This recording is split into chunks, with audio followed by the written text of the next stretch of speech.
السلام علیکم ورحمۃ اللہ وبرکاتہ۔ ناظرین گرامی، آج کی اس ویڈیو میں ہم بات کریں گے سجدہ سہو کے بارے میں، یعنی کہ نماز کے اندر جو ہم سجدہ سہو کرتے ہیں، غلطی کرنے کے بعد میں نماز کے اندر کوئی بھول چوک ہو جاتی ہے یا کوئی رکن چھوٹ جاتا ہے تو اس کے بعد میں اس غلطی کو پورا کرنے کے لیے ہم نماز کے اندر سجدہ سہو کرتے ہیں سلام پھیرنے کے بعد میں۔ تو اس کا صحیح طریقہ کیا ہے اور اس کو کب کب کرنا چاہیے اور وہ کیوں کرا جاتا ہے؟ تو ناظرین گرامی، نماز اللہ تبارک و تعالیٰ کی ایک ایسی عبادت ہے جو سب سے افضل ہے اور اس کا بہت ہی زیادہ انسان کو ثواب ملتا ہے۔ اگر ہم اس نماز کے اندر غلطیاں کریں گے تو اللہ تبارک و تعالیٰ نے اس کا طریقہ اور اللہ کے رسول نے اس کا طریقہ بتایا ہے کہ تم اس غلطی کو کس طریقے سے پورا کر سکتے ہو۔ نماز کے اندر سب سے پہلی بات یہ ہے کہ ہم کو خشوع خضوع اور دل لگانے کے بعد میں نماز ادا کرنی چاہیے تاکہ کوئی غلطی ہو ہی نہ۔ تو اگر کوئی غلطی ہو بھی جائے، اس لیے کہ انسان سے غلطیاں ہو جاتی ہیں، اللہ کے رسول صلی اللہ علیہ وسلم نے ایک مرتبہ صحابہ کرام سے فرمایا کہ میں بھی تمہاری طرح ایک انسان ہوں، اگر مجھ سے کوئی بھول چوک ہو جائے تو تم مجھ کو بتا دیا کرو۔ حضور پاک صلی اللہ علیہ وسلم کا یہ فرمان ہے۔ تو انسان سے غلطیاں ہو جاتی ہیں، تو اگر نماز کے اندر ہم کوئی بھول چوک کر لیتے ہیں تو اس کے بعد میں اس کو پورا کرنے کے لیے ہم سجدہ سہو کرتے ہیں۔ سجدہ سہو کا مطلب ہوتا ہے یعنی کہ غلطی کو پورا کرنے والا سجدہ۔ یہ سجدہ جو ہے تب واجب ہوتا ہے جب ہم نماز کے اندر کسی واجب کو چھوڑ دیتے ہیں یا پھر کسی فرض کے اندر یا مطلب جو بھی ارکان ہیں ان کے اندر تاخیر کر دیتے ہیں یا کسی فرض کو نماز کے اندر یعنی کہ واجب کو چھوڑ دیتے ہیں، تب یہ سجدہ سہو ہمارے اوپر واجب ہو جاتا ہے۔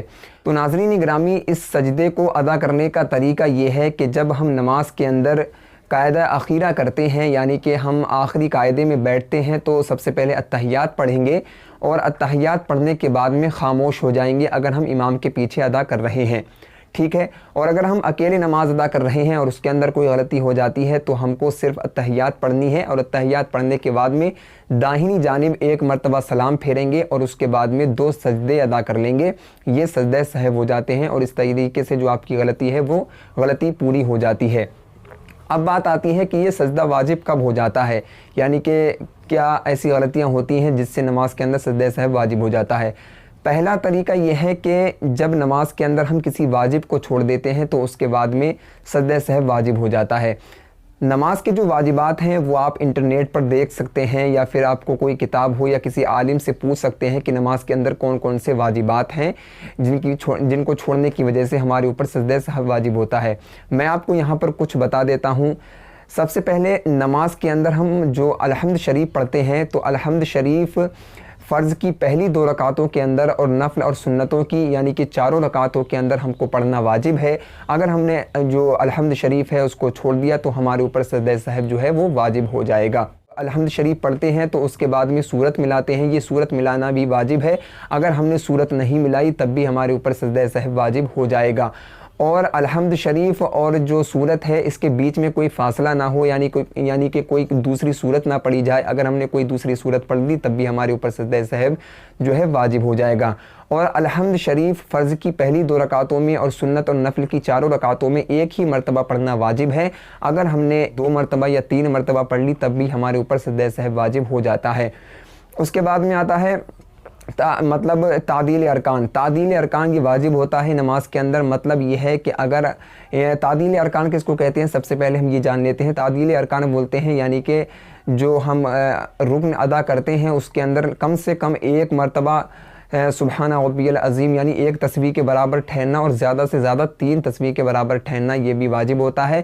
اگر ہم نے نماز کو بہت تیزی کے ساتھ میں ادا کیا تو اس سے بھی سجدہ سہو واجب ہو جاتا ہے۔ اور جو ہے رکوع اور سجدے کے اندر جب ہم سبحان ربی العظیم کہتے ہیں یعنی 3 تسبیحیں پڑھتے ہیں، یہ تسبیحیں اگر ہم بھول گئے تب بھی نماز کے اندر سجدہ سہو واجب ہو جاتا ہے۔ اور جو ہے قاعدہ کے اندر جو ہم اتحیات پڑھتے ہیں اس اتحیات کے اندر ہم نے کوئی غلطی کر دی یا اس کے کچھ حصے کو چھوڑ دیا یا پھر وہ بھول گئے پڑھنا، تب بھی ہمارے اوپر سجدہ سہو واجب ہو جاتا ہے۔ مطلب یہ ہے کہ جو میں نے آپ کو واجبات بتائے ہیں یہ بہت کم ہے، بلکہ بہت زیادہ لسٹ ہے لمبی، وہ آپ انٹرنیٹ پر یا کسی کتاب کے ذریعے یا کسی عالم سے پوچھ کر جو ہے معلوم کر سکتے ہیں کہ کس طریقے سے واجبات ہوتے ہیں۔ تو یہ واجبات اگر آپ نے چھوڑ دیے تو ان کو یعنی ان کے چھوڑنے کی وجہ سے آپ کے اوپر سجدہ سہو واجب ہو جائے گا۔ اور دوسری بات یہ ہے کہ کوئی فرض ہے نماز کے اندر یا جو بھی رکن ہیں ان کے اندر آپ نے تاخیر کر دی یا آگے پیچھے کر دیا، مطلب ایسا ہوتا ہے کہ پہلے آپ نے سجدہ کر لیا بعد میں رکوع کیا، تو یہ بھی جو ہے اس سے بھی سجدہ سہو واجب ہو جاتا ہے، یا پھر جو بھی غلطیاں ہیں یہ تمام غلطیاں کرنے سے سجدہ سہو واجب ہو جاتا ہے۔ اور سجدہ سہو کا طریقہ میں نے آپ کو بتا ہی دیا ہے کہ مطلب یعنی جو آخری قاعدہ ہوتا ہے اس کے اندر یعنی ہم صرف اتحیات پڑھیں گے، اور اتحیات پڑھنے کے بعد میں جو درود شریف پڑھی جاتی ہے وہ درود شریف نہیں پڑھیں گے، صرف اتحیات پڑھنے کے بعد میں داہنی جانب سلام پھیریں گے، اور سلام پھیرنے کے بعد میں ہم جو ہے وہ 2 سجدے کریں گے، اور اس کے بعد میں پھر بیٹھ جائیں گے اور اتحیات پڑھ کر درود شریف پڑھ کر سلام پھیر دیں گے دونوں جانب، اور جو ہے نماز سے نکل جائیں گے۔ اس طریقے سے ہمارا سجدہ سہو پورا ہو جاتا ہے۔ تو ناظرین گرامی، امید ہے کہ ویڈیو آپ کو سمجھ میں آئی ہوگی۔ اگر یہ ویڈیو آپ کو پسند آئی ہے تو لائک اور شیئر ضرور کر دیں، اور چینل کو بھی ضرور سبسکرائب کر لیں۔ ملتے ہیں نیکسٹ ویڈیو کے اندر، جب تک کے لیے اللہ حافظ۔